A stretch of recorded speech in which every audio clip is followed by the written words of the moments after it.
Hallelujah. Hallelujah, shalom, जय मसीह की। जय मसीह की अजीज बहनों भाइयों, खुदावंद यीशु मसीह के कादर मीठे और प्यारे नाम में आज का प्रोग्राम शुरू करते हैं। आमीन। आप सबको मेरी तरफ से सलाम। शालोम एक बार फिर आप सबको। और सरफराज से गुजारिश करूंगी कि दुआ के साथ प्रोग्राम को आगे लेके चलते हैं।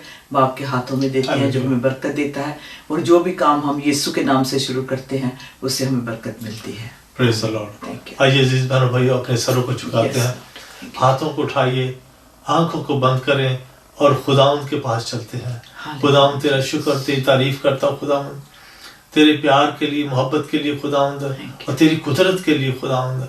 और जहाँ तू खुदावंद आसमान पर बैठा खुदावंद, उसके लिए तेरा शुक्र करते कि तू हमेशा अपने अजीजों पर खुदा, अपने बेटे बेटियों पर प्यार खुदावंद नजर करम रखता है। प्यार खुदावंद तेरी खुदावंद नजर हमेशा हम पर रहती है। प्यार खुदावंद हम चलते फिरते हैं खुदावंद, तेरी खिदमत करते हैं प्यारे यीशु खुदावंद, तेरे नाम को जलाल देते हैं प्यारे यीशु खुदावंद। आज बड़ी बरकत दे इस प्रोग्राम के खुदावंद, आगे आगे चल प्यारे खुदावंद, और जो कुछ बोले खुदावंद आप हमें बताइए प्यारे यीशु। और जितने अजीज इस प्रोग्राम को देखे प्यारे खुदावंद, उनको भी खुदावंद तेरा प्यार मिले और खुदावंद तेरी मोहब्बत मिले, और जो कुछ कलाम मुकद्दस में, बाइबल मुकद्दस में लिखा है प्यारे खुदावंद, वो प्यारे खुदावंद उनके दिलों पर असर करे, और प्यारे खुदावंद आपको खुदावंद अपना मुक्तिदाता कबूल करे प्यारे यीशु खुदावंद।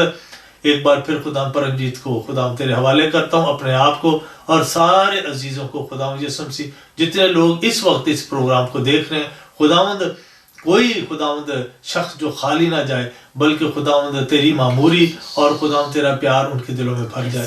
प्यारे खुदावंद यीशु मसीह, इस दुआ को आपने सुन लिया है और कबूल कर लिया अपने प्यारे और मीठे यीशु नासरी नाम में। आमीन आमीन।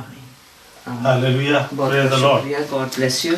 Thank you. चलिए अब बढ़ते हैं हम आज के प्रोग्राम की तरफ, जो है बाइबल की नबूवत। आप सब जानते हैं, और अगर आपके पास बाइबल्स हैं तो आप नोट्स भी ले रहे हैं, तो वेलकम करती हूँ कि आप ज़रूर जो नोट्स बना रहे हैं दूसरों के साथ शेयर करें। हम श्योर एंड टाइम जो एंड टाइम में इंटरेस्ट रखते हैं उनके लिए ये प्रोग्राम बहुत ही एजुकेशनल है, बहुत ही ज़बरदस्त है, नॉलेज इंक्रीज करते हैं। That's right. Praise the Lord. आज हम बात करेंगे कि खुदा सदियों से, हमेशा से है, और जब से है वो अपने लोगों के ज़रिए पैगाम भेजता है।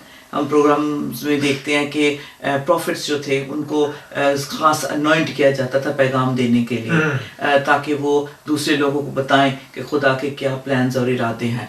और मैं खुदा का शुक्र करती हूँ, सरफराज के साथ मिलकर हम श्योर जितने व्यूअर्स देख भी रहे हैं वो कह सकते हैं कि खुदा का शुक्र है कि हमारे पास बाइबल है, मुकद्दस कलाम है, जिसमें सब कुछ खुदा ने दर्ज कर दिया है, सब कुछ रख दिया है हमारे लिए, जिसको हम अपने इसको किसी वक्त भी खोल सकते हैं और पढ़ सकते हैं। और जब पाक रूह को दावत देते हैं तो पाक रूह जी हमें समझाते हैं कि इसका क्या मतलब है, जो भी हमें वर्स या जो चैप्टर समझने की ज़रूरत है।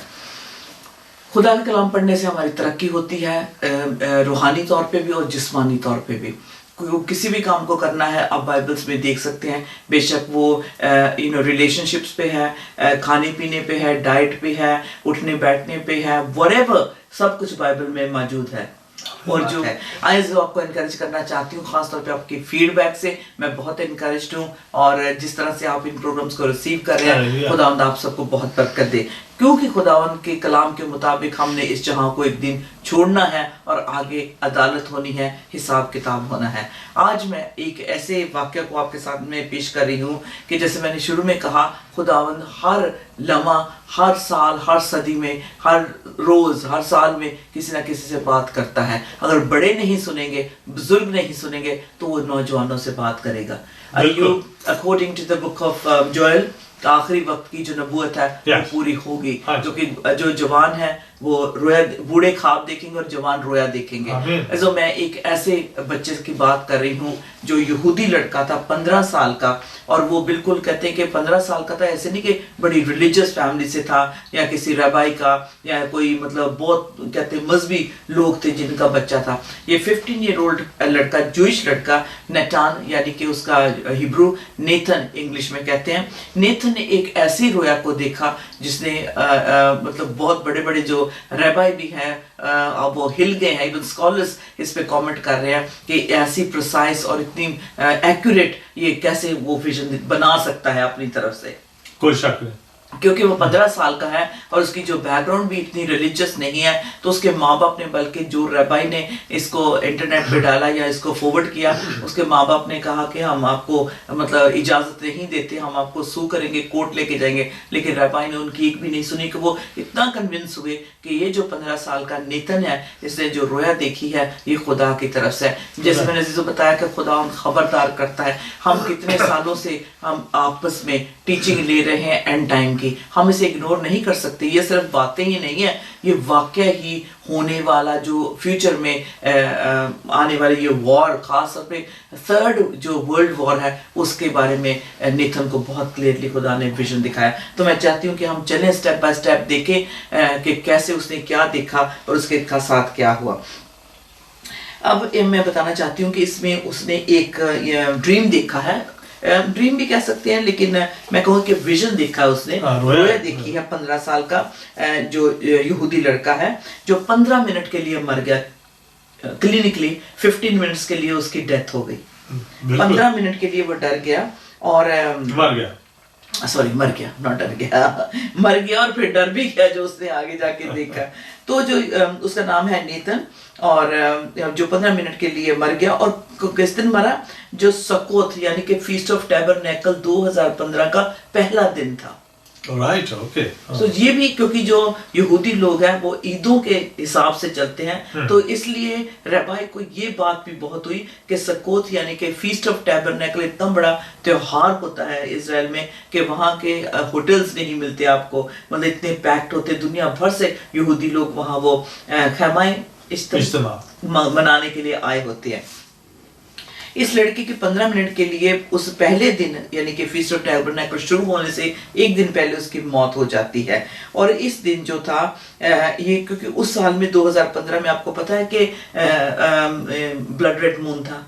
बिल्कुल। हाँ जी। तो क्योंकि जो यहूदी लोग हैं वो चांद से बहुत रिलेटेड हैं, चांद से जो है ईदें जो हैं उनकी मुकर्रर होती हैं। यानी आप कहना चाहती जो भी उनके फेस्टिवल यहूदियों के या इसराइलियों के आते हैं, वो सारे चांद के साथ उनका ताल्लुक है। अजीज बहनों भाइयों, यानी मून जो है, मून के साथ उनका जो ईदों का जो उनका ताल्लुक है वो चांद के साथ है, और वो इसको बड़ी गहरी नजर से देखते हैं। और जब भी ये चांद होते हैं, जब रेड मून जो जितने भी गुजरे हैं, ये स्पेशल उनके खास तौर पे जो उनकी डेट है। ब्लड रेड मून जो हुए हैं वो एक्चुअली यहूदियों के लिए इशारा है, साइन है। तो इस साइन को वो उन्होंने बहुत सीरियसली लिया है, क्योंकि ये यहूदियों के लिए थे।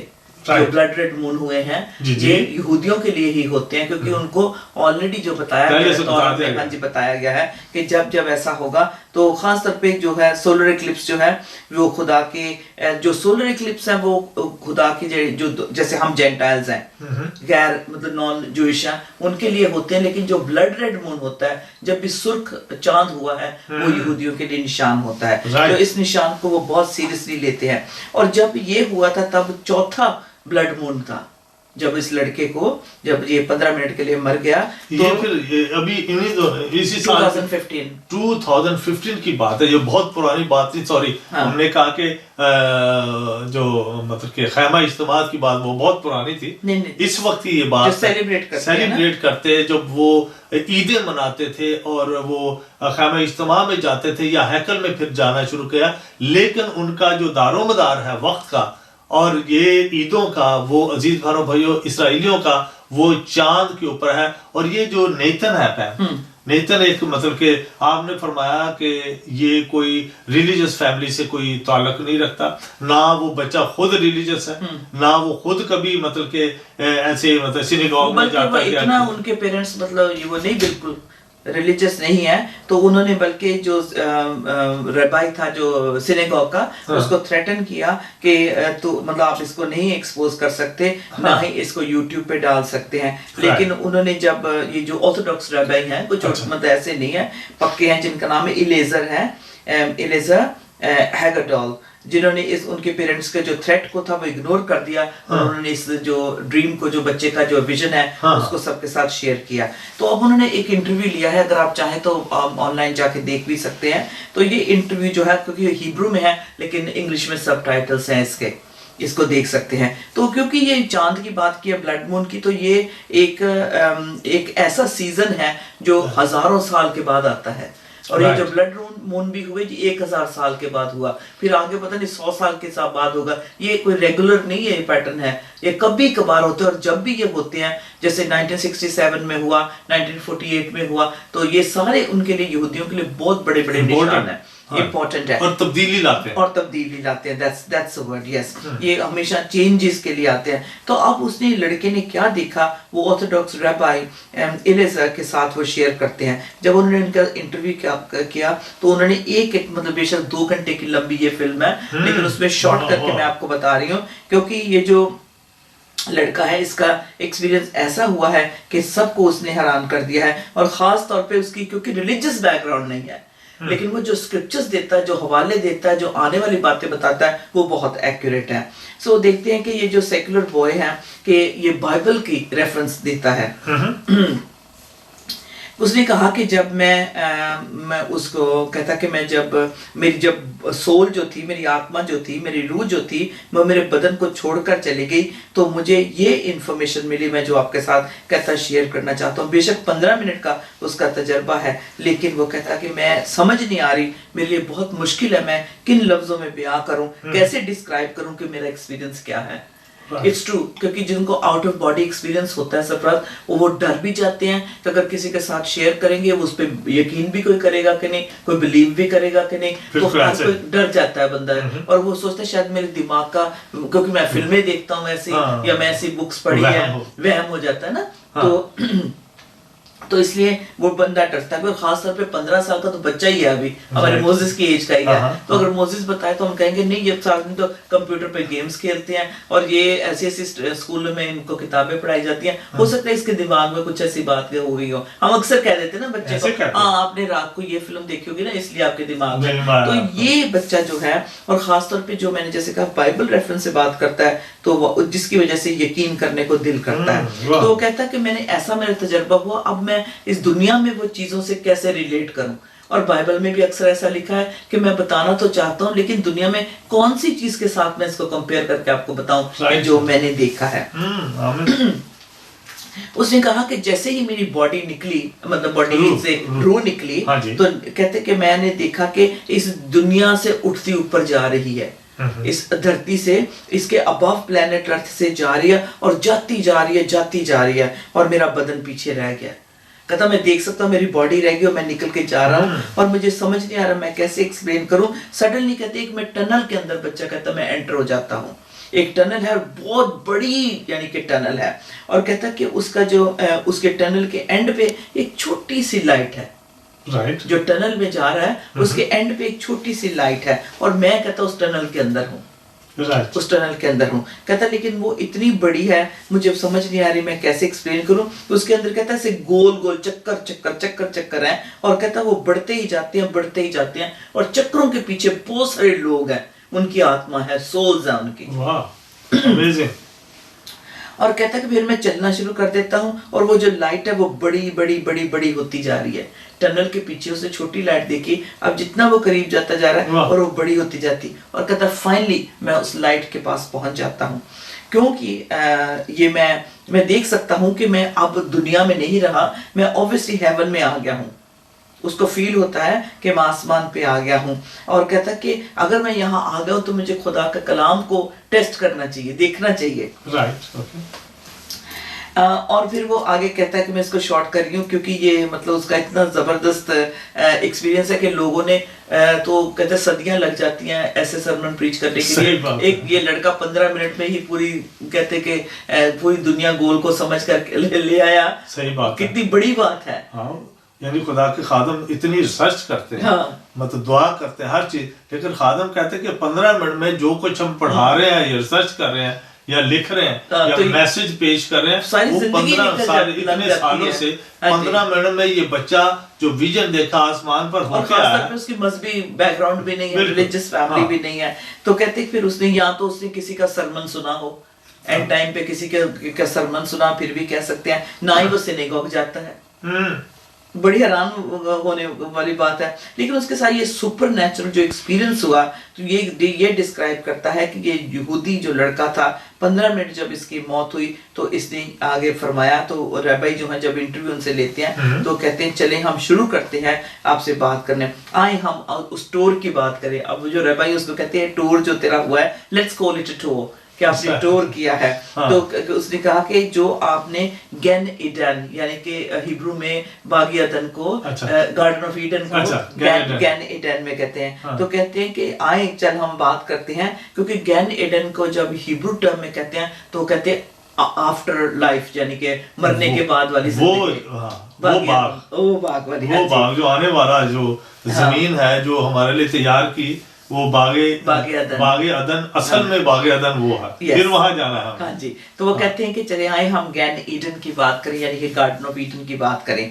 कहता है, फिर वो लड़का बताता है, कहता है जब मुझे वो गैन ईडन या मुझे दिखा दिया गया, उसके साथ ही मुझे गहनम जहन्नम यानी कि गहनम जो है जो हिब्रू का वर्ड है जिसका मतलब है जहन्नम भी दिखाया। मुझे पहले गार्डन गैन ईडन दिखाया, फिर उसके बाद गहनम दिखाया। तो दोनों खुदा के फजल से इस लड़के ने देखे। गहनम का मतलब हेल, पहले हेवन दिखाया गैन ईडन, फिर दोज़ख दिखाया। और कहते हैं कि वहाँ लिखा है कि जो उसमें वहाँ जो आसमान पे मित्ज़वोट या वोट, इसका मतलब है कि जो हुक्मों को पालता है उसको बहुत बड़ा इनाम दिया जाता है, उसका रिवॉर्ड है। जैसे लॉर्ड जीसस ने कहा बुक ऑफ रेवलेशन में, मेरे पास I have reward to give you, ठीक है ना, मैं तुम्हें रिवॉर्ड करूंगा जब तुम ओवरकम हो जाओगे, इस दुनिया पे फतह पाओगे, मेरे पास आओगे, मैं ईच वन को खुद रिवॉर्ड करूंगा, अजर दूंगा ना, तुम्हारे काम का अजर दूंगा। तो कहता है कि वहाँ हिब्रू में कहते हैं मिtzvot, उसको कहते हैं कि अगर जो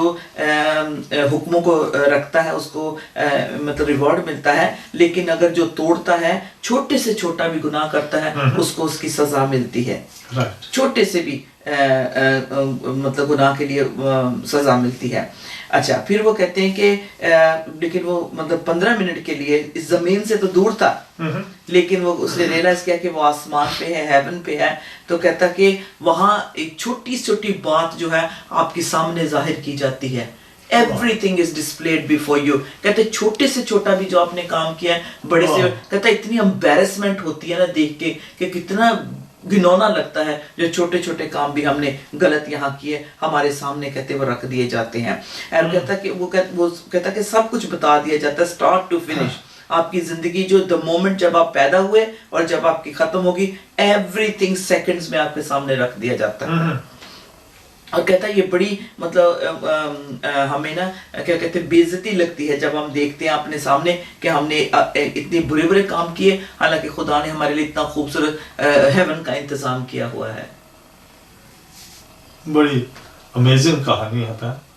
फिर वो कहता कि इवन दो मैं थोड़ी देर के लिए आसमान पे रहा, लेकिन मैंने ये महसूस किया कि अब मुझे खुदा ने क्योंकि यहाँ भेज दिया वापस ज़मीन पे, तो मैं खुदा के हर हुक्म का पालन करूँगा। और क्योंकि मुझे वहाँ मित्ज़वोत लेना यानी कि अब रिवॉर्ड लेना है खुदा से, तो मैं जो है अच्छे काम करूँगा और खुदा उनका कहना मानूंगा। लेकिन आगे हम थोड़ा सा बढ़ते हैं, तो क्योंकि ये ऑर्थोडॉक्स रैबाई हैं, बहुत स्ट्रिक्ट हैं, ये किसी एवं नहीं कोई भी बात बताए तो कहना मान लेते हैं, लेकिन क्योंकि इसने जो बातें हेवन की बताई हैं वो बहुत इंटरेस्टिंग है, यानी कि बड़ी एक्यूरेट है, इसलिए इस बात को आगे बढ़ाते हैं। सो कहते कि तो फिर तुझे तो जब तू जो आसमान पे चला गया, रबाई पूछते हैं नेथन से कि नेथान तो बता जब चला गया तो तुझे कहाँ भेजा गया। तो आगे से नेथन जो जवाब देता है, कहता शुरुआत में जब मैंने गैन ईडन को देखा, बागे अदन को देखा, तो मैं वहां रहना चाहता था। वो इतना खूबसूरत था कि I wanted to stay there. मैंने कहा मुझे यहीं पे रहना है, मुझे यहीं पे रहना है, मुझे कहीं नहीं जाना। जिद करने लगा जब इसने आसमान पे बागे अदन को देखा। फिर उसके बाद उसको एक साइड पे ले गए और कहता कि वो क्योंकि टीनेजर की तरह बात कर, उन्होंने कहा कि तू यहाँ रहना चाहता है। मैंने कहा हाँ रहना चाहता हूँ, लेकिन मैं चाहता हूँ कि मैं वापस जाऊँ। उन्होंने कहा क्यों? क्योंकि कहता कि मैंने कहा वापस जाके मैं और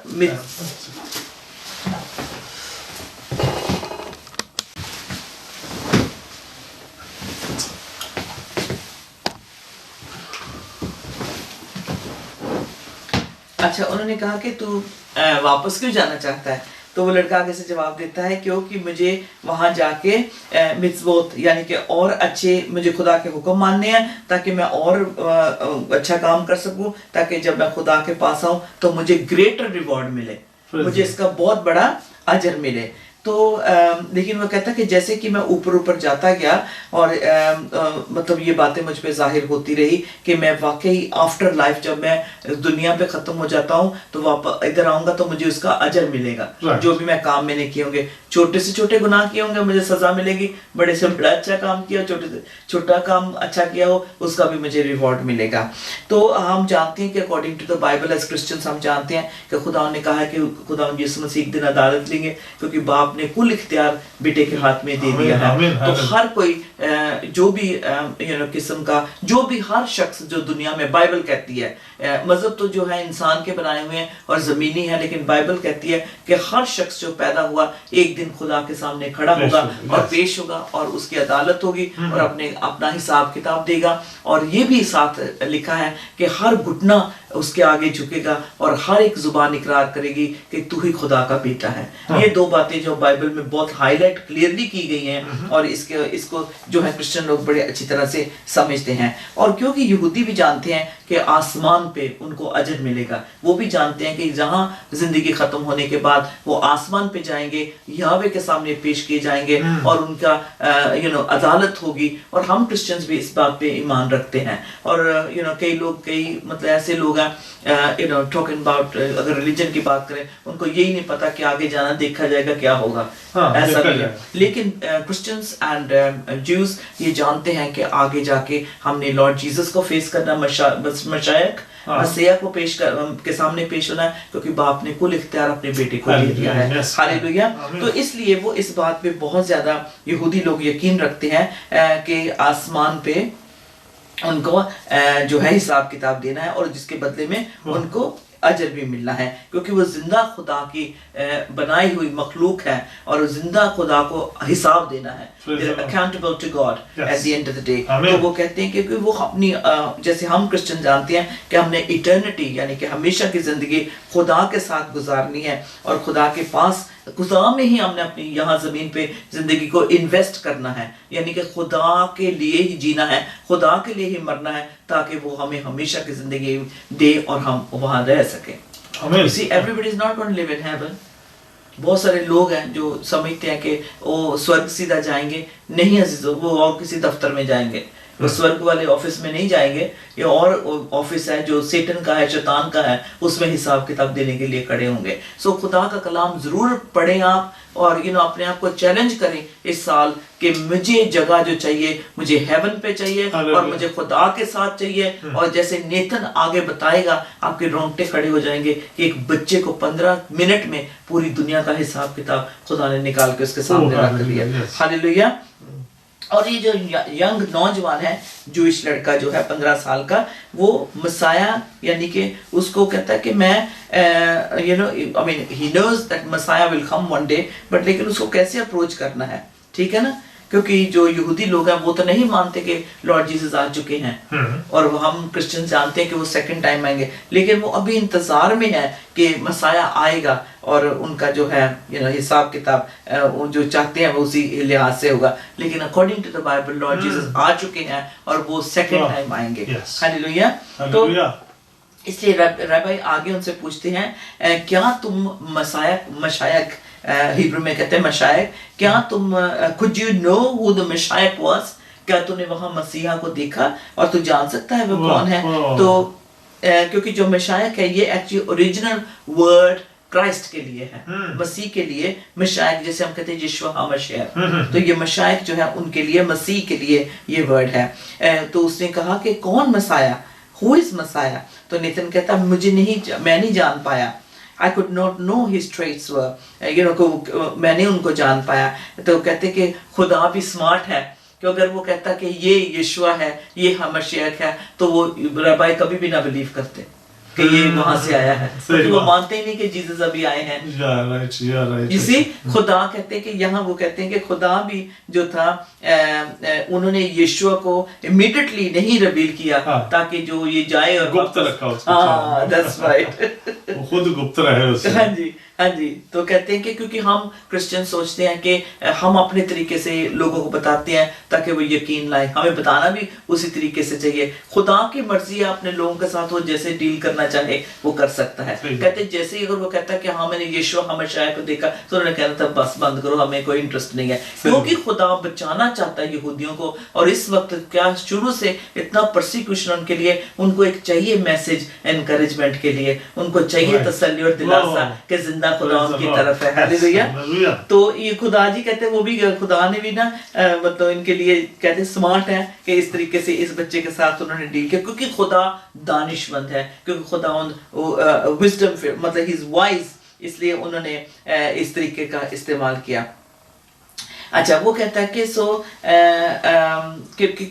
what he needs to be in order to be मशाइक, मतलब वो कहता है कि मशाइक का खुदा ने कहा कि कहता कि मैंने कहा कि मैं नहीं जान सकता कि मशाइक कौन है। तो उसने कहा लेकिन खुदा ने मुझसे कहा वो यहाँ है और उसको यहाँ होना चाहिए।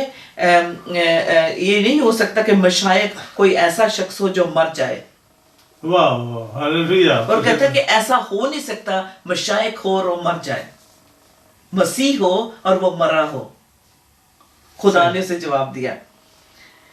Hallelujah, hallelujah. वो कहते हैं वो मशाइक ऐसा है, बचाने वाला तो वो तो जिंदा होना चाहिए। हाँ, कहते हैं वो मरा नहीं हो सकता, वो जिंदा है। हाँ। तो कहते कि फिर जो फिर उसने कहा कि it has to be someone who is here, who people know, कहते वो मशाइक वो है जिसे वो ऐसा है जिसे लोग जानते हैं। yes. पर जब वो मशाइक आएगा हर कोई हैरान हो जाएगा। कहते जब वो मशाइक जो मसीहा जब आएगा तो सबके लिए ह्यूज सरप्राइज होगी और लोग कहेंगे ये मसीहा है। हालेलुया, यीशु मसीह की जय। कहते वो कहेंगे वाओ ये मसीहा ये है, इस तरह से वो कहते वो बात करेंगे। कहता फिर तो उसने कहा, रबाई ने कहा फिर ये ऐसा कब होगा, मसीहा जो है ये कब होगा। कहता लेकिन मैंने जब सुना, मैं इस तरह से समझा, जी आप पानी ले ले। तो जब रबाई ने कहा कि अच्छा फिर नेतन बता फिर ये कब होगा, खुदा ने तुझे बता दिया कि वो जिंदा है, वो यहाँ है, वो मर नहीं सकता, वो मतलब उसको देखेंगे आप पहचानेंगे और आप हैरान हो जाएंगे, तो बता ये कब होगा, क्योंकि यहूदी तो इंतजार कर रहे हैं उसका उनका आने का। तो कहते चाहिए। तो कहते लेकिन वो कहते जो उन्होंने कहा कि जब तक गेहोला यानी कि मुखलसी यानी कि रिडेम्पशन नहीं हो जाती तब तक जो कहते according to what I understood the Gehola which is redemption and the revelation of Messiah is going to happen when, कहता जब तक जो मखलसी है यीशु के लहू से है ना, यीशु की कुर्बानी से, कहता वो जल्दी होने वाली है यहूदियों के लिए, कहता वो जल्दी होने वाली है। वेरी सून जो है वो गहोला होगा यानी कि रिडेम्पशन होगी। तो कोई टाइम का तो हिसाब किताब नहीं आसमान पे। अब रबाई भी उनसे पूछते हैं तो तू कैसे एस्टिमेट कर सकता है कि ये कब होगा, मतलब ये उसने कहा बहुत जल्द होगा, लेकिन वो कहता 20 साल में होगा, 2 सालों में होगा, 1 महीने में हो जाएगा। रबाई उससे पूछते हैं, हाँ जी। तो वो कहता है कि नेतन ने आगे से जवाब दिया नहीं रबाई बहुत जल्द राइट वे होगा। क्योंकि आपको पता है ये 5777 का साल है, तो इन मतलब we can expect Messiah to be back. तो बहुत मतलब रियली दिलचस्प बात है कि उसने कहा नहीं वो राइट वे होगा और कहता आने वाले महीनों में हो सकता है, कहता लेकिन ये हमारी जो मखलसी है रिडेम्पशन है ये बहुत नजदीक है। राइट। कहता जो मैंने समझा मैं उसी के मुताबिक आपको बता रहा हूँ और मुझे ये पता है कि ये बहुत जल्द सब कुछ होने वाला है। और कहता जब मैं आसमान पे था मैं इन बातों को समझा कि जो दुनिया में होने वाली है, और मैं जो इसको जब समझा तो कहता बैड मतलब वेरी वेरी बैड थिंग्स जो है वो इस जहां में होने वाली है। कहते लेकिन कहते कि रबाई ने आगे कहा क्या कोई तरीका है कि बुरी होने वाली चीजों को हम रोक सकते हैं। तो नेथन ने कहा एक पॉसिबिलिटी है कि सब तौबा करें। उसने कहा यस एक पॉसिबिलिटी है कि अगर सब तौबा करें तो ऐसा नहीं मतलब होने से बचाव हो सकता है। तो फिर रबाई ने आगे से पूछा तो फिर क्या होने वाला है, नेक्स्ट क्या होने वाला है। तब नेथन ने जवाब दिया इसको कहते हैं, मैं नेक्स्ट जो चीज होने वाली वो बहुत बड़ी जंग लगने वाली है। बिकॉज नेक्स्ट क्या होने वाला, अब जो है नेक्स्ट क्या होगा, तो नेटन आगे से कहने लगा it's going to be something that is called a very big war, और इसमें हर कोई और पूरी दुनिया इस वॉर में इन्वॉल्व होगी। Right. जो मैं समझ पाया, खुदा ने मुझे बताया वहां कि इस जो बहुत बड़ी जंग लगने वाली है उसमें सब इन्वॉल्व होंगे, हर कौम उसमें शामिल होगी और हर इंसान उसमें शामिल होगा, जो एवरीबॉडी उसमें इन्वॉल्व होगा।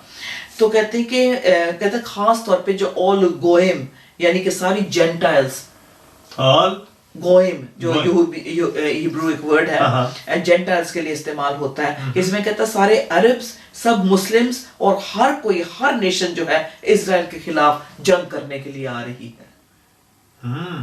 खुदा ने उसे दिखाया जैसे कि बाइबल में लिखा। अब देखिए सारी कौमें, all Arabs, all Muslims, everybody against the nation of Israel and will fight in that war. उस वॉर में हर कौम, हर कबीला, हर किस्म के लोग जंग के लिए उस पे लड़ाई करने के लिए आएंगे। Oh my God, hallelujah. और हमें अभी रुक कर ये सोचती हूँ कि हम कब से जो है पिछले 3 साल के पुराने प्रोग्राम में कई बार लगाती हूँ कि इजिप्ट इन्वॉल्व होगा, अरब वर्ल्ड इन्वॉल्व होंगे, छोटे से मुल्क के ऊपर हमला करने के लिए आएंगे। अब वहाँ का ही रहने वाला यहूदी 15 साल बच्चा जो 15 मिनट के लिए मर जाता है, और सारी ये देखो पूरी जो ज़करिया का, एज़ेकियल का जो वॉर है उसको पेश कर रहा है। Oh my God, this is amazing. तो कहते हैं कि उसने कहा कि इसमें हर कौम जो है मौजूद होगी, और जो मैंने कहा कि प्रोग्राम जब हम लगाते हैं उनको सीरियसली सुना करें। एंड टाइम पे मार्क ऑफ द बीस्ट लगना है, निशान लगना है, पीस ट्रीटी होनी है, एंटी क्राइस्ट ने आना है, फॉल्स प्रॉफिट ने आना है, दुनिया में वाकई जहन्नम बन जानी है ये दुनिया। सच बात। जो मुखालिफ मसीह करने वाला आ रहा है, जो एंटी क्राइस्ट करने वाला आ रहा है, मुझे और आपको हिसाब भी नहीं है। जब से मैंने इसके सफर से ये विजन को देखा यानी कि पढ़ा है ना, मैं खुद कहती हूँ लॉर्ड मुझे और डेप्थ में लेके जा और मुझे दिखा ताकि मैं तेरे लोगों के साथ शेयर कर सकूं। Oh hallelujah, yes. And you said amen the other day. ऐसे हो। अच्छा, तो कहता कि मैं जब से वापस आया मैं इतना डर गया हूँ क्योंकि सारी कौमों ने तो हमारे ऊपर आके लड़ाई करनी है, मतलब हमें तबाह करना है। तो इसलिए कहता मैं आपको तोरा को पढ़ता हूँ और स्टडी करता हूँ और मैं अच्छे काम करने की कोशिश कर रहा हूँ ताकि मुझे खुदावंद अपने कलाम के मुताबिक मुझे अजर दे। अब मैं कहता बहुत खुश हूँ क्योंकि फिर उसने कहा कि ये वॉर की तो रब्बी ने कहा कौन शुरू करेगा इस जंग को, who will start this war. तो नेथन कहता ये शुरू होगा और इसमें जो है एक पर्सन है जो कहता है इसको शुरू करेगा और उसका नाम गॉग होगा, GOG गॉग। अब को हम बात करते हैं गोग मैगोग की, जूझ मजूझ। हाँ, तो उसको कैसे पता सरफराज?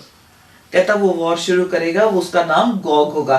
कहता है और जितना मैं उसको समझ पाया, जितनी देर मैं वहां था और मैंने समझने की कोशिश की कि ये गॉग वर्ड क्या है, तो कहता क्योंकि उसने ना तो स्टडी किया हुआ है और ना ही वो मतलब इतना रिलीजियस है, तो वो किस तरह से जान सकता है ये एंटी क्राइस्ट के बारे में, राइट? मुखालिफ मसीह गोग में गॉग जो है जो जंग करने के लिए आएंगे, वो कैसे जान सकता है? तो उसने कहा, रब्बी ने कहा, and do you know who this Gogh is?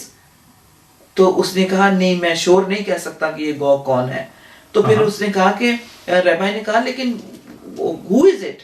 तो उसने कहा कि हो सकता है, लिसन मैं उसकी इंटरप्रिटेशन कर रही हूँ, अपनी तरफ से नहीं लगा रही। उसने कहा हो सकता है कि ओबामा इस वॉर को स्टार्ट करे।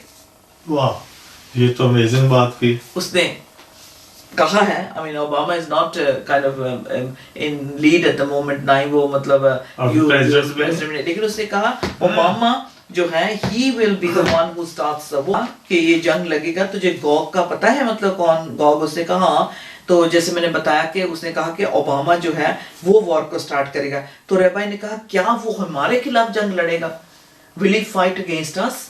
हमारे खिलाफ? तो नेथन ने आगे उसने कहा कि हाँ वो हमारे खिलाफ जंग लड़ेगा और जो है क्योंकि हर कोई इजराइल की नेशन को मतलब खत्म करना चाहेगा। और यरूशलेम को लेना चाहते हैं, इजराइल को लेना चाहते हैं। एवरीबॉडी कहता इसी को ही चाहेंगे कि वो इजराइल को ले लें, यरूशलेम को ले लें। और कहते हैं और वो उनको कोई परवाह नहीं होगी इंसानों की, लेकिन वो लेना चाहेंगे इसे। And everybody will fight each other because they want it.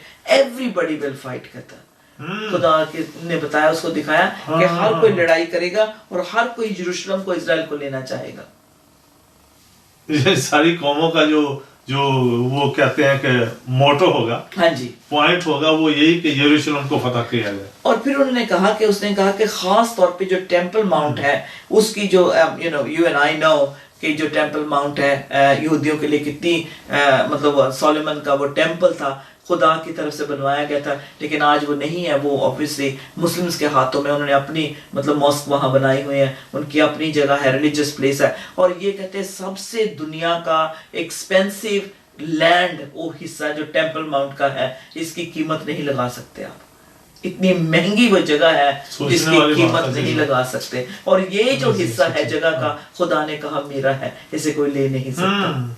और आज उसी के लिए जो है ये जो मतलब जितने भी अरब कंट्रीज हैं कहते हैं कि हमारा कैपिटल होगा तो यरूशलेम होगा, कायरो नहीं होगा, दुबई नहीं होगा, मिडिल ईस्ट में कहीं जगह नहीं होगी, ये होगा तो होगा। सऊदी अरेबिया नहीं होगा, सऊदी अरेबिया नहीं होगा। वो कहते हैं कि होगा तो टेंपल माउंट होगा। तो कहते हैं कि ये सबसे दुनिया का मतलब अगर रियल एस्टेट अगर इसे एडवर्टाइज करे, इस जगह को बेचने के लिए, कोई इसका दाम नहीं दे सकेगा।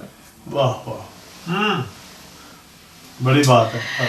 ओके, लेकिन खुदावन ने कहा क्योंकि हर कोई चाहता है, क्योंकि गॉड इसे चाहता है जमीन को, तो खुदा ने इस पे मोहर लगाई है। जब दाऊद को दिया उसने कहा ये मेरी जमीन है। खुदा इसे चाहता है, शैतान कहता मेरी है, मुझे चाहिए। जो हर किसी को वो जमीन का, हर कौम यही चाहेगी कि इसको ये टुकड़ा जो है मिल जाए और टेंपल माउंट का वो टुकड़ा मिल जाए। बड़ी बात। तो कहते हैं कि इसके लिए जो है हर किसी को चाहिए, तो इसलिए कहते हैं कि हर कोई इसके पीस ऑफ लैंड को चाहता है। तो लेकिन जिसकी वजह से हम नहीं जानते, और जानते भी कह भी सकते हैं कि जिसकी वजह से पूरी दुनिया में ये वॉर ट्रिगर हो सकता है। और इस वक्त भी हम जानते हैं कि टेंपल माउंट पे अक्सर कुछ ना कुछ इश्यू होते रहते हैं। और इसमें जो है यानी कि टेंपल माउंट पे यहूदियों की जो टाइज हैं, जो मतलब हिस्टोरिकली देख सकते हैं कि उनकी ख़ास तौर पे सरफराज, आज मैं मॉर्निंग में देख रही थी थोड़ा सा इस प्रोग्राम को देखने के टाइम, कि कैसे उन्होंने रिसेंटली एक बिजनेसमैन ने रिसर्च करवाई है और मिख्वा यहाँ यानी कि धो के पाक साफ करके पानी से नहाकर यानी कि अंदर जाके आप टेंपल में जा सकते थे दुआ करने के लिए और अपनी प्रेयर्स के लिए। तो वो उन्होंने मतलब डिस्कवर किए हैं और आप पब्लिकली ओपन किए हैं, हम जाके वहां देख सकते हैं। वो मिख्वा जिसे कहते हैं, जो क्रिश्चियन से हम बैप्टिज्म कहते हैं, वाटर बैप्टिज्म। तो वो ये जो कॉन्सेप्ट है ये लोगों ने पानी में जैसे जैसे तो ये जो जूडिज्म से ये कॉन्सेप्ट है, क्रिश्चियनिटी से मतलब भी इसको फॉलो करती है। पहले जूडिज्म में जब यहूदी लोग टेंपल में जाते थे तो पाक साफ होके जाते थे, पवित्रता यानी मतलब के स्नान करके फिर जाते थे। मिख्वा से कहते हैं। तो अब उनको ये जगह मिली है जिसमें लिखा है कि कैसे, और कई लोग कैसे बर्तन से जैसे रस्सी डाल के वो पानी निकालते थे, वो भी सेपरेट बने हुए हैं, क्यूबिकल बने हैं। और जहाँ वो नहाते थे और कैसे वो नहा के फिर स्नान करके फिर अपनी कुर्बानियां लेके खरीदनी, पहले नहाना है, तैयार होना है, फिर जाके कुर्बानी, और उसको कुर्बान कहते हैं, हिब्रू में कुर्बानी कहते हैं, कुर्बान जो थे लेके जाते हैं। तो उसको जब जाते हैं हम टेंपल के लिए कुर्बानी चढ़ाने के लिए। सो ये जो है बाकी फिर और मजहब है जिन्होंने इसकी नकल की है, कॉपी किया है, वो भी उन्होंने इस बात को अपने में ऐड किया है। तो ये जो था ये यहूदी लोग टेंपल में किया करते थे। और हालांकि इतना कुछ होने के बावजूद भी मतलब कहा जाता है, खास तौर पे जो नेबरिंग कंट्रीज है वो कहती हैं कि यहूदियों का इनसे कोई ताल्लुक नहीं है, इस जमीन से, टेंपल माउंट से कुछ लेना देना नहीं है। मतलब कहते हैं सफेद झूठ जिसे कह सकते हैं, इस किस्म की बात कही जाती है ही नहीं, कभी एग्जिस्ट ही नहीं करते, जिनसे सारी दुनिया बनी है, जिनसे सब कुछ है, उन्हीं का कुछ मतलब कहते हैं सारे नबी वहां आए, खुदा का ताल्लुक रहा दुनिया सारे थोड़ा थोड़ा करके आपने ऐड कर लिया, लेकिन जो ओरिजिनल है उसको कहते हैं मिट्टी पाओ, ये तो है एग्जिस्ट ही नहीं करते। तो ये उन्होंने कहा कि मतलब ये जो जगह है इसके इसी को लेने के लिए पूरी दुनिया के जो नजर इस जगह पे होगी। My God. ओके, अच्छा, इंटरेस्टिंग बात यह है कि क्योंकि सपोज ब्लड मून को हमने देखा है, ठीक है ना, तो उस जैसे मैंने पहले भी मेंशन किया, क्योंकि ब्लड मून जब होते हैं तो ये यहूदियों के लिए बहुत बड़ा निशान होता है और खास तौर से यरूशलेम से रिलेटेड होता है। सो क्या हो सकता है कि ये जो जिस तरह से तैयारियां इधर उधर हो रही हैं कि ये जंग लग सकती है, लग भी सकती है ना? जी बिल्कुल, आगे मतलब लगनी है। हाँ जी, ये तो लिखा हुआ है और उसकी तैयारी हो रही है परम जी। फिर आगे नेतन कहता है कि हाँ, ये मतलब बताता है कि लगेगा, वॉर लगेगा, लड़ाई लगेगी, और लोग अगर रिपेंट नहीं करेंगे, तौबा नहीं करेंगे, तो मतलब इसमें ऑफ कोर्स मारे जाएंगे।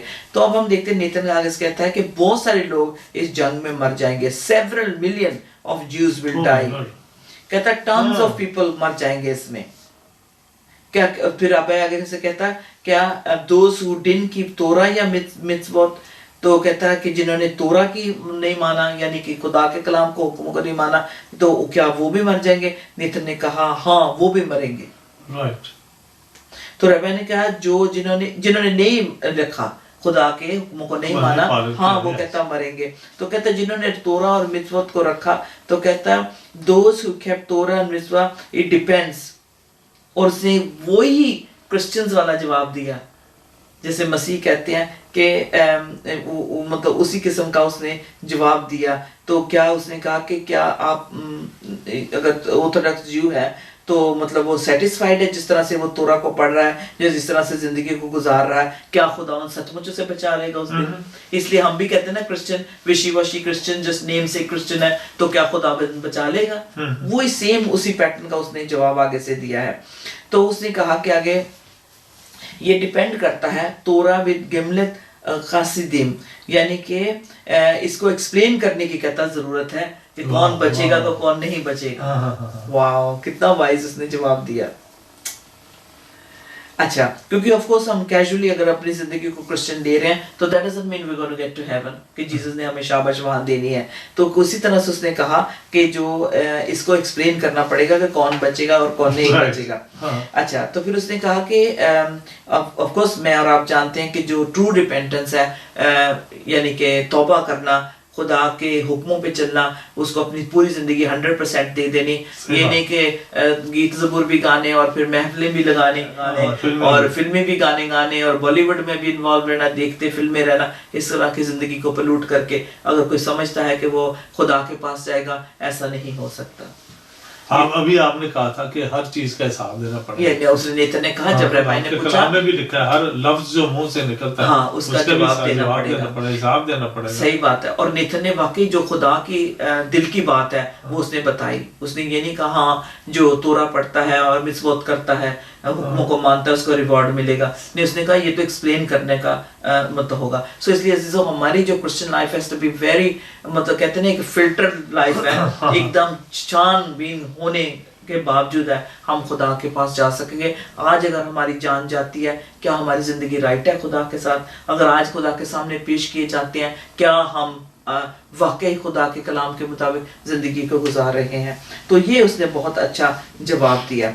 फिर आगे मैं इसको ले जाती हूँ क्योंकि I want to come to the point where he is actually talking about Ezekiel 38-39 के वॉर की वो बात करता है। ओके, तो कितने मतलब हमने तो इस पे कितनी बार इसको डिस्कस किया है कि जो नेक्स्ट अटैक है क्या ईरान की तरफ से होगा या कौन इस वॉर को स्टार्ट करेगा। आपको पता है इवन राइट नाउ कितनी टेंशन चल रही है यूएसए और ईरान के साथ चल रही है। ऐसा भी है कहते कि वहाँ मिलिट्री एक्सरसाइज कर रही है, तो ये ऐसा हो रहा है जैसे जंग की तैयारी हो रही है। क्या ये जंग जो है ये इज़ेकियल 38-39 वाला जंग है जिसकी तैयारी हो रही है? क्योंकि मुझे लगता है कि काफी कड़वा घूंट बहुत सारे मुल्कों ने बड़े सालों से पिया हुआ है। तो अब मेरा ख्याल वो इतना ज्यादा नहीं इसको इकट्ठा भी कर लिया बहुत कुछ। यस, असला इतना, यानी वेपन्स अजीज बहनों भाइयों दुनिया के ममालिक ने और अभी तक वो अभी टेस्ट करते जा रहे हैं, हाँ, जो टेस्ट और ये खास इसमें जो विजन में जो बात है, क्योंकि ईरान का साथ ऑफ कोर्स प्रेसिडेंट ओबामा ने दिया, जॉन कैरी, और इन्होंने काफी भागदौड़ करने के बावजूद भी 6 महीने सबको होल्ड पे रखा। नहीं, हम कुछ ना कुछ सैंक्शन लगाए इन्होंने 6 मंथ ईरान के ऊपर, लेकिन फाइनली इन्होंने कह दिया नहीं, इट्स ओके, कोई बात नहीं है, सारा मिट्टी पाओ जी, बात खत्म हो गई। लेकिन अब ये कहता है कि क्या मतलब ये ईरान जो है वॉर को शुरू कर सकता है, और हम जानते हैं कि काफ़ी इस बात के लिए जो है चैप्टर 11 डैनियल का, उसमें इसके बारे में बहुत कुछ लिखा हुआ है, और उसमें ये भी है कि पर्शिया यानी कि बड़ा खुल के उसके बारे में लिखा, एज़ेकियल 38-39। ये अमेजिंग बात है कि जो ईरान है यानी कि वो हो सकता है कि इसको ट्रिगर ऑफ कर सकता है। और जैसे मैंने ओबामा की बात की है, तो वेरी स्ट्रेंज है कि कैसे इसमें फिट होता है कि वो वाकई ही हमदर्द कह सकते हैं, ईरान के फ्रेंड कह सकते हैं, दोस्त कह सकते हैं, कि कैसे उन्हें न्यूक्लियर डील थी उसको कैसे जो न्यूक्लियर वेपन थे मतलब अंडर रेडार के थे, पता ना, उसके ऊपर सैंक्शन लगा था उनके ऊपर। तो जब उनकी इंस्पेक्शन अनाउंस हुई तो 1 महीना पहले ही उन्होंने कह दिया कि मतलब इनके पास कोई ऐसी बात नहीं है। क्या आखिरी वक्त में हो सकता है कि मतलब ये जो रशिया, साउथ कोरिया, ये जो सारे हैं मिलकर जो है ज्वाइन करके कुछ कर सकते हैं? बिल्कुल, सोचेंगे, बैठेंगे, अब सैंक्शन और लगने वाली हैं। हाँ जी, अभी बहुत जल्दी तब्दीली आने वाली है। राइट, अच्छा, तब्दीली हम अपनी नजरों से देख चुके हैं। 70 कौमें जब इकट्ठी हुई, किसके अगेंस्ट इकट्ठी हुई? इसराइल के खिलाफ। तो ये जो नेथन जो देखकर आया है ऊपर से, आहिस्ता आहिस्ता हमें समझ आ रहा है कि वाकया ही आखिरी जंग की तैयारियां शुरू हो चुकी हैं, और जिसमें not just millions of Jews ने मरना है, बिलियंस की तादाद में दुनिया में लोगों ने मरना है। और फौज कितनी मरेगी पहले आप ये सोचें, नौजवान जो लड़के फौज में हैं वो कितने हलाक होंगे, आप ये सोचें। 70 कौमें जो हैं वो राइज अगेंस्ट होंगी, कैसा? और तो आपको पता है कि जो आईसिस है वो पूरी दुनिया के अगेंस्ट है, वो तो किसी को भी स्पेयर नहीं कर रहे, कोई शक नहीं। तो नेथन से रबाई ने पूछा, क्या तूने आईसिस के बारे में कुछ, where is ISIS in this? ये जो वॉर लगना है, ये 70 नेशंस हमारे खिलाफ आनी है, उसमें आईसिस कहाँ फिट होता है? नेथन ने कहा, ISIS what they will do is this is what I saw. उसने ये भी देखा कि आईसिस क्या करें, कहता वो लोगों को किडनैप करेंगे, लोगों को किडनैप कर लेंगे, गवाह कर लेंगे, कहते जैसे उन्होंने गिलाद शालित में किया, यानी कि लोगों को किडनैप करके टॉर्चर करेंगे। और मैंने ये भी देखा कि वहाँ माउंट ऑफ ऑलिव्स को उसके नेक्स्ट यरूशलेम में, और वो जो माउंटेन है वो स्प्लिट हो जाएगी 2 में। जो पहाड़ है वो स्प्लिट हो जाएगा, जैसे हम जानते हैं ना जैतून का पहाड़ जो है वो उसके 2, हाँ जी, और ये स्प्लिट हो जाएगा 2 में।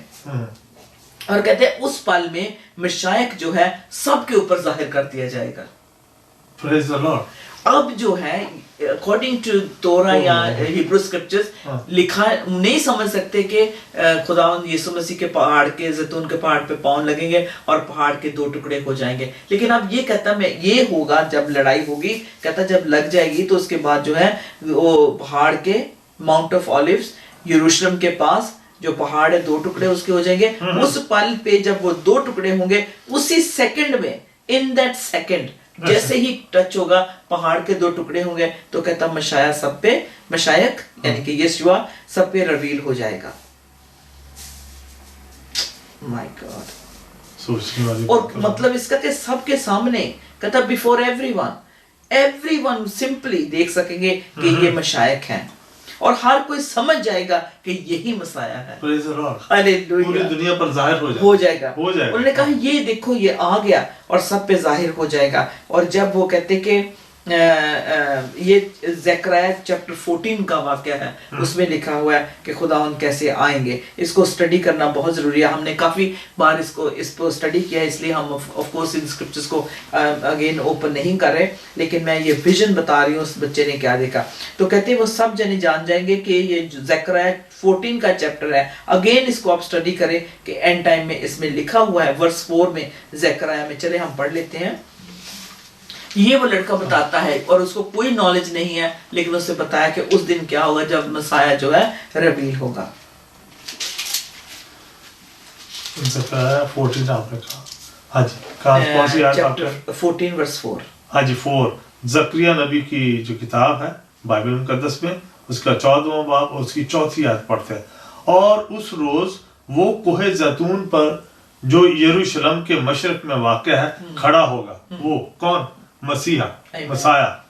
और कोहे जैतून बीच से फट जाएगा और उसके मशरक से मगरब तक एक बड़ी वादी हो जाएगी, क्योंकि आधा पहाड़ शुमाल को सरक जाएगा और आधा जनूब को, और तुम मेरे पहाड़ों की वादी से होकर भागोगे। तो उसके बाद नेथन कहता है कि वो मसाया डिसाइड करेगा कौन आ सकता है और कौन जा सकता है। यरूशलेम के बाहर जो जैतून का पहाड़ है तो वो फट जाएगा। तो कहता फिर मसाया वहां खड़ा होगा, तो वो कमांड करेगा कौन इससे निकल सकता है, कौन जा सकता है। तो ये जो यहाँ क्लियर का 5वीं आयत में, और तुम मेरे पहाड़ों की वादी से होकर भागोगे, क्योंकि पहाड़ों की वादी आजल तक होगी। क्योंकि ये जो वादी बन जाएगी, पहाड़ फट जाएगा, बीच में से रास्ता बन जाएगा। तो आपने अभी फरमाया कि उस बच्चे ने ये देखा कि मसाया डिसाइड करेगा कि कौन जा रहा है, कौन आ रहा है, कौन निकल सकता है, कौन अंदर जा सकता है। तो फिर रब्बी ने कहा, now how does it open? Atomic bomb से खुलेगा ये? उसने कहा no no no no no. Nathan ने कहा नहीं नहीं नहीं, बम से नहीं ये फटेगा पहाड़। तो रब्बी ने कहा फिर कैसे, क्या, व्हाट? तो उसने कहा देखो, 2 मरे हुए लोग होंगे। और कहता so 2 of the dead people will arise, जो 2 मरे होंगे वो जिंदा हो जाएंगे। और कहता वो वापस उनको जिंदगी मिल जाएगी। और and one from here and one from there and it will split in 2। कहता वो जब 2 ये निशान होगा कि वो जो 2 मरे होंगे जिंदा होंगे, और उस वक्त ये हो। हाँ जी। और अगर कोई उन्हें अजर पहुंचाता है तो उसके मुंह से आग निकलकर, ये वही जैतून के 2 दरख्त और 2 चिरागदान हैं जो जमीन के खुदावंद के सामने खड़े हैं। अगर कोई उन्हें जरर पहुंचाता है तो उनके मुंह से आग निकलकर उनके दुश्मनों को खा जाती है। अगर कोई उन्हें जरर पहुंचाने चाहे तो वो जरूर इसी तरह मारा जाए। उनको इख्तियार है कि आसमान को बंद कर दे ताकि उनकी नबूवत के जमाने में पानी ना बरसे। पानियों पर इख्तियार है कि उन्हें खून बना डाले, जितनी दफा चाहे जमीन पर हर तरह की आफत लाएं। ये 2 गवाहों के मुतालिक है। ठीक है, That's right। तो ये भी उसने बच्चे ने बताया कैसा होगा। अब उसको क्या पता सरफराज कैसा होने वाला है, कि खुदा को जानना बहुत जरूरी है, उसको वेरी वेल जानना बहुत जरूरी है। और सबसे मोस्ट मतलब इम्पोर्टेंट पर्सन को जो जानना जरूरी है वो है मशायक। आमीन, यस, ठीक है। और हम जानते हैं कि जीसस के बर्थ के बारे में भी बाइबल बताता है, और खुदावंद ने कैसे आना है, कैसे आना था। ये भी यसाया नबी के सहीफे में कोई शक नहीं, पूरी मतलब कि नबूवतें हैं खुदा यीशु मसीह के आने की। जी, तो ये सारा उनके बारे में लिखा हुआ, और कैसे उन्होंने मसलूब होना था, जान देनी थी, और तीसरे दिन मुर्दों में से जी उठना था। उनको जानेंगे तो सरफराज ये सारी बातें हम समझ सकते हैं, क्योंकि ये सारा कुछ, ये कैलेंडर है बाइबल, इसमें डेट सारी यीशु की लिख दी गई है। और अगर हम जानना चाहते हैं कि हम आखिरी वक्त में रह रहे हैं और यीशु जल्द वापस आ रहे हैं, तो वो भी बाइबल में लिख दिया गया है। लेकिन हम इस बच्चे की नजर से देख रहे हैं कि वो क्या बताता है। अच्छा, फिर कहते हैं कि ऑब्वियसली जो मसाया है, मशायक की बात है तो यीशुआ ही है, जीसस की बात है। तो कहता वहाँ lots and lots of people थे, और उन्हें देखा कि मतलब अब ऑफ कोर्स सबको यही है कि बचेगा कौन, जाएगा कौन। आखिरी वक्त में इतनी जंग लगनी, इतना कुछ हो रहा है, तो क्या हो सकता है। अच्छा, first of all the Jews know him very well. उसने कहा कि और जो यहूदी भी जानते हैं उसे, और जेंटाइल्स भी जानती हैं। और लेकिन कहता है जो मुझे समझ आया वो ये था कि मैं बहुत सरप्राइज हुआ कि वो सब लोगों का मसाया है। राइट, सिर्फ यहूदियों का मशायक नहीं, वो जेंटाइल्स का भी मशायक है। आमीन। यीशु मसीह कहता मैं आसमान पे इस बात को समझा हूँ कि वो सिर्फ हमारा ही नहीं, यहूदियों का ही मसीहा नहीं है, वो सबका है, दुनिया का है, पूरी दुनिया का। वाह, हालेलुया। तो कहता है ये मुझे बहुत मतलब बात ये लगी। तो उसने कहा जो इस लड़के ने मतलब देखा है, आप ऑनलाइन जाएं जरूर, 15-year-old Jewish boy नेथन लिखेंगे तो आप ये पूरी बात को सुन सकते हैं। बस ये मैं कहूँगी कि वाकई ही जो इतने सालों से हम शेयर कर रहे हैं आपके साथ बाइबल की नबूवत में, वो सच है, सीरियस है। और खुदा ने देखो एक छोटे से लड़के को दिखाकर हम सबको जो है, मुझे बड़ा कंफर्ट मिला इस बात को सुनकर। और रैबाई जो है और मून, ब्लड रेड मून जो हुए हैं उस पर वो बहुत यकीन करते हैं, क्योंकि यहूदियों का खुदा जो है उसने निशान दिए हैं। जब चांद को जो है उसको ठहराया गया है यहूदियों के लिए कि खुदा उनसे बातचीत करता है। इवन नाउ आजकल कभी कभी चांद नजर आता है तो मैं कहती हूँ खुदा तेरा शुक्र हो, इस चांद की तो हमने मतलब कदर मतलब उस तरीके से नहीं की जैसे अब कभी देखा नहीं था। अब मैं देखती हूँ कि ये खुदा ने अपने लोगों के लिए निशान के तौर पे ठहराया है, इसके जरिए वो बात करता है। ये भी मैं कहना चाहता हूँ कि अजीज बहनों भाइयों, ये बाइबल मुकद्दस में पहले से लिख दिया गया सिर्फ। और ये जो नबूवत जो है पूरी हुई के योएल के नबी के जरिए से कि जो नौजवान है वो रोया देखेंगे। तो अजीज बहनों 15 साल का बच्चा रोया देख रहा है, तो उसकी रोया के मुताबिक आज का प्रोग्राम था और हमने जो उसने देखा और वो बयान कर दिया।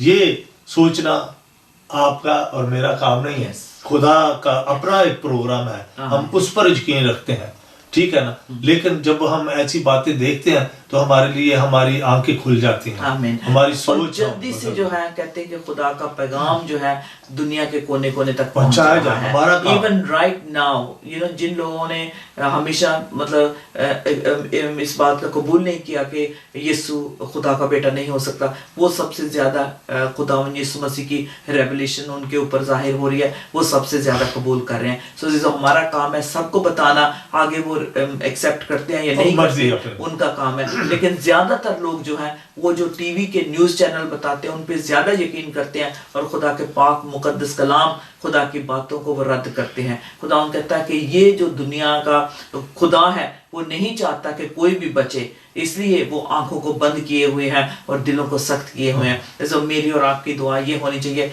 खुदा उन जितने भी लोग हैं, जो भी कोई ग्लोरी टीवी को देख रहा है, बाप तो उनके दिल को नरम कर और उनकी अकल को खोल, ताकि वो आखिरी जो जहन्नम की आग है उससे बच जाए, हम भी बच जाए, ताकि हम खुदावंद के सामने जब पेश हो तो कहें खुदावंद हम थोड़े से लोगों को ये पैगाम देकर जो है बचा कर लाए हैं, तो उसका भी हमें अजर मिलेगा। तो जैसे नेथन ने कहा थोड़ा गुनाह किया उसका भी आपको पनिशमेंट है, थोड़ा अच्छा किया उसका भी रिवॉर्ड है।